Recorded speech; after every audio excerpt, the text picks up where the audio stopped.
Pero, ¿qué sucede con Ucrania entonces tras la desaparición de la URSS? Que, pues, afecta a toda una zona, y ¿qué es lo que sucede con este país que inclusive, pues, tampoco reclama tanto? O sea, tenía una afinidad con la URSS, así como lo tenía con el Imperio, zarista, pero, sin embargo, pues sí, como que abraza la idea de una autonomía, aunque tampoco la había perseguido. Mira, qué interesante pregunta me haces, es porque es muy compleja, no es fácil de responderla, pero quiero agregar un tema, un concepto que creo que a la gente le ayudaría mucho y de verdad es muy importante en la reflexión, ahora que estamos viendo análisis tan simplistas en las redes sociales y en las diferentes televisoras, el concepto hermenéutica, Enrique, hermenéutica, esta capacidad para desarrollar análisis de acuerdo a las épocas, tomando en cuenta los textos dominantes de la época, tomando en cuenta, es decir, hacer una interpretación no con mis conceptos de ahora, no con mis conocimientos de ahora y no con mi entendimiento del mundo de ahora, sino con una interpretación incluso de los textos y de los contextos, tratando de tomar en cuenta lo que dominaba en una época. Y no se podría explicar el tema Ucrania si no nos remitimos al fin de la Primera Guerra Mundial y que surge de manera artificial lo que después conocemos como la Unión Soviética, porque recordemos que también poquito antes de que terminara la Primera Guerra Mundial se da la ruptura con el imperio zarista, desmembran el imperio zarista, ruso zarista, que era cristiano ortodoxo, y que por eso también ahora es bien curioso que digan que Putin es comunista cuando en realidad Putin está tratando de rescatar el zarismo y las costumbres dominantes de aquella época, pero luego hay quien lo confunde con Stalin por el dominio que tiene de la política rusa, como lo tenía Stalin. Pero bueno, entonces, a ver, entonces para no perderme en el orden cronológico, en aquella época cuando se termina la Primera Guerra Mundial, ves que escuchamos ahora mucho de moda la construcción de un nuevo orden mundial, ¿no? Pues el verdadero nuevo orden mundial se da justamente a partir de 1920, que por ejemplo colapsan los imperios, el imperio turco otomano, por ejemplo, o el imperio austrohúngaro germánico, o lo que quedaba de eso, y que por cierto también Ucrania se encuentra en el cruce de todos esos imperios desmembrados, del ruso zarista, del imperio austrohúngaro germánico, que también llegaba hasta los territorios ucranianos, y también el imperio turco otomano con el que compartía mares y con el que se libraron varias batallas también en Ucrania por no dejar avanzar a los otomanos. Entonces, cuando se desmembran, surgen repúblicas y surge, por ejemplo, la República Turca, ¿no? De Ataturk, el padre de la patria, que tiene su propio rollo con el tema del genocidio armenio, que es otro temote. Viene también la construcción de la Unión Soviética, con los bolcheviques a la cabeza, con un Lenin que está dubitativo, después Stalin lo hace a un lado, y con Stalin se va a manejar. Stalin, para empezar, no tenía estudios universitarios. Stalin era un asaltante de bancos, mucha gente no lo conoce, pero hasta Stalin asaltaba bancos, y a Stalin le cayó de pelos que cuando se empieza a deshacer de sus enemigos al interior de la Unión Soviética que estaba en construcción, pues buena parte de los ideólogos de Lenin, que originalmente eran sus colegas y que lo despreciaban por no tener estudios universitarios, porque además era georgiano, de este país ahora llamado Georgia, que en aquel momento era una región más de la Unión Soviética en construcción, sentían repudio y lo despreciaban, lo veían como el campesino asaltabancos que tuvo el valor de hacer una revuelta desde Georgia para contribuir a la causa de la revolución bolchevique, y después se fue descabezando a los bolcheviques y se dio cuenta que además de sembrar en un estado de terror, también tenía que ser pragmático porque no podía matar a todo mundo, que luego también es la impresión que nos dan de Occidente cuando se habla de la época de terror en la Unión Soviética en el tiempo de Stalin, sobre todo entre los años 20 y los años 30, que tiene que ser pragmático y tiene que negociar con diferentes líderes provincianos. Y ahí es donde entra el papel de Ucrania y entra el papel de Georgia y de las repúblicas o de las ex repúblicas soviéticas socialistas como Kirguistán o Kazajistán, que no podríamos entender, por ejemplo, tampoco, Enrique, que hace muy poco, hace unas 4 o 5 semanas, Rusia le gana la partida a Estados Unidos y Anthony Blinken mandando 3,000 militares de élite y aplastan el golpe de Estado que estaba en ciernes al estilo de Ucrania, del Euromaidán del 2014. Y ya habían empezado con una campaña de desprestigio contra el gobierno de Kazajistán,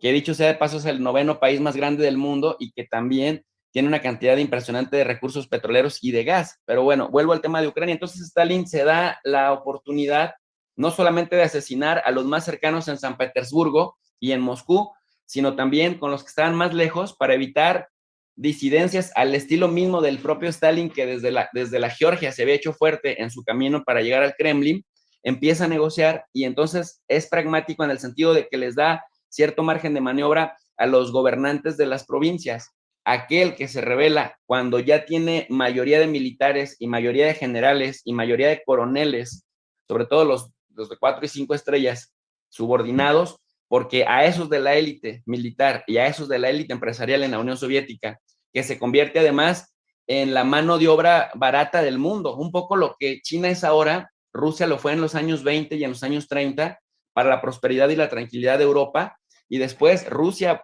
bueno, la Unión Soviética va a convertirse en la que más muertos pone en la Segunda Guerra Mundial. Entonces, ¿por qué menciono como todos estos elementos? Porque si nos perdemos de vista perdemos de vista eso y nada más nos ponemos a hacer análisis coyunturales de ahora, ignorando todo lo anterior,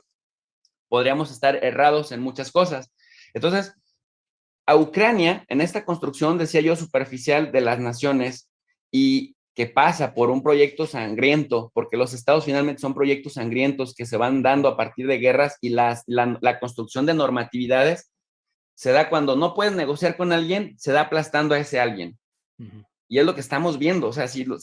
hacemos la analogía, es lo que estamos viendo, pero así surge la Unión Soviética, así surge la República de Turquía, así surge Alemania, República Checa, la misma Polonia como construcción de proyectos bien sangrientos, Ucrania misma, en el proceso de estira y afloja con Moscú y con San Petersburgo, va cediendo en algunas cosas. ¿Y en qué parte cedía? Pues en que sí somos parte de la Unión Soviética, sí somos parte de la Unión Soviética. Cuando viene la Segunda Guerra Mundial, recordemos que hay un personaje muy interesante por sangriento y por traidor que se llama Stephen Bandera, por poco se me va el nombre, Stephen Bandera, que empieza al ver la oportunidad de Enrique en la debilidad de la Unión Soviética, y por eso mencioné que fue el que más muertos puso, por millones, casi 27 millones de muertos puso, y parecía que los nazis iban a ganarle fácil la partida militar a la Unión Soviética de Stalin, que parece que fue el hecho que más cimbró a Stalin y más lo puso neurótico y paranoico. Parecía que entre 1941 y 1943, cuando se rompe el pacto Ribbentrop-Molotov o Molotov-Ribbentrop, que eran funcionarios de alto nivel del gobierno alemán nacionalsocialista y del gobierno soviético para no agredirse mutuamente, que se rompen en el 41, lo rompen los nazis. Stephen Bandera en Ucrania, líder de esta región, colabora con Hitler, colabora con los nazis para que desde Ucrania se pudiera avanzar más fácilmente a la derrota de la Unión Soviética. Y eso es lo que de pronto la gente dice, es muy exagerado decir que hay neonazis en Ucrania. Bueno, pero era colaborador de los nazis y se atribuyen a esta colaboración de Bandera con los nazis a 100,000 muertes aproximadamente entre judíos, polacos, gitanos y mismos moscovitas que resistían a los nazis desde Ucrania. Pero entonces en Ucrania hubo una especie como de bienvenida al nacionalsocialismo. Incluso si hacemos un poco de hermenéutica para no traicionarme a mí mismo, lo que dije hace un momento, más que por ser buenos o malos, lo hacen porque vienen los nazis que están ganando con facilidad muchas batallas en diferentes frentes a la Unión Soviética, que ahora sabemos que la Unión Soviética reculaba a propósito para que después su aliado natural, el invierno siberiano, hiciera su trabajo en contra de los nazis. La interpretación de Bandera fue que los nazis estaban arrasando con facilidad, pero era la Unión Soviética retrocediendo, esperando para hacer un contraataque. Ahora lo sabemos porque lo hemos documentado en muchas fuentes hemerográficas, periodísticas, bibliográficas, etcétera. Pero entonces vio la posibilidad de poderse independizar de la Unión Soviética y dijo, este es el momento, colaboramos con los nazis, le ayudamos a derrotar a Stalin y ¿qué crees? Pues nos quedamos con Ucrania, declaramos esta nación como independiente y todos contentos. Finalmente la guerra, los 100,000 muertos nadie va a hablar porque los que vamos a ganar vamos a ser nosotros y vamos a poder escribir la historia. Pero le salió mal. ¿Por qué? Porque finalmente los soviéticos bueno, el invierno siberiano derrota a los nazis con la ayuda de los soviéticos y entonces pues queda muy mal parada Ucrania. Sin embargo, la Unión Soviética quedó muy debilitada. ¿Y qué es lo que encontramos ahí? Entra Estados Unidos, que trae una narrativa muy interesante bajo la doctrina Truman de combatir el comunismo. Se acaba su enemigo el nazismo y emerge su otro enemigo el comunismo. Ya no necesitan más a la Rusia para derrotar al nazismo y ahora retoma la bandera de lucha contra el comunismo, ponen como enemigo principal a la Unión Soviética, que está debilitada, con una cantidad de problemas financieros inmensos, una cantidad de muertos que es una locura, y entonces nuevamente Ucrania apela a la separación, que no se la pudo dar Hitler, pero se la dan los que derrotaron a Hitler en el frente occidental, que son los Estados Unidos. Entonces, la Unión Soviética no tiene ni fuerzas, ni dinero, ni recursos, ni siquiera capital político para poder retener a Ucrania y surge esta nación. Entonces, los estira y afloja vienen desde el 46, van de pronto nuevamente vuelve la Unión Soviética a la carga y entonces logra, ya con el concepto de Ucrania, logra en 1991 decir, ¿sabes qué? Nosotros desde el 46, desde el 47 queríamos ser independientes y no nos dejan. Hemos logrado gestionar autonomía porque de plano la Unión Soviética estaba muy debilitada y esa la van a lograr hasta que se desintegra la Unión Soviética y dicen, ahora es cuando. Pero es una región, por así llamarlo, separatista, que no es la única, para no ser injustos con Ucrania, pero para entender pues la inercia de los estira y afloja, que finalmente en ciertas coyunturas determinadas se da por fin la materialización de esto. Entonces, ¿qué es lo que hace Putin? De esa Ucrania que era nuestra, pensando en la historia de un siglo, vamos a recuperar las regiones en donde todavía predomina la mayoría rusa. Por eso pelea con uñas y dientes Crimea y por eso pelea con uñas y dientes el Donbass, ¿no? Es un poco a grandes rasgos, con el riesgo de omitir muchas cosas, la simplificación de esta revisión histórica de este siglo, Enrique.